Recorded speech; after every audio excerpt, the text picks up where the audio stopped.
Hey guys, and welcome to this video. In this video, I'm going to show you how to get the clown pin in Brawl Stars. If you guys are new to the channel, if you could give us a like and consider subscribing, that would be amazing.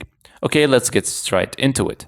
So in order to do this, what you're gonna need to do first is open YouTube and then click onto the search icon in the top right corner and type in Brawl Stars Brawl Talk, as you can see. And now from here, all you have to do is to scroll down through the results until you see this video which says Mega Pig in it, and what you're gonna need to do is to click on it.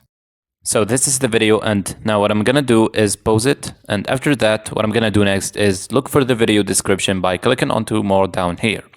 And as you can see, there is a link in here that says claim your free pin, and what you want to do is to simply click onto this link.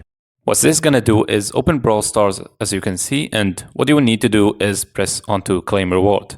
And this is going to open Brawl Stars on your device. As you can see, we've got a notification box asking you to claim your reward, and of course you will press onto the claim button, and once you do, you will successfully receive the reward. You can click onto the menu icon on the top right corner of your screen and then press onto the inbox so you can see the reward you just received. And finally, we've successfully obtained our reward. So that's it, that's how to get the clown pin in Brawl Stars. I really hope you found this video useful. If you could give us a like and subscribe, we would really appreciate it. Catch you guys in the next one.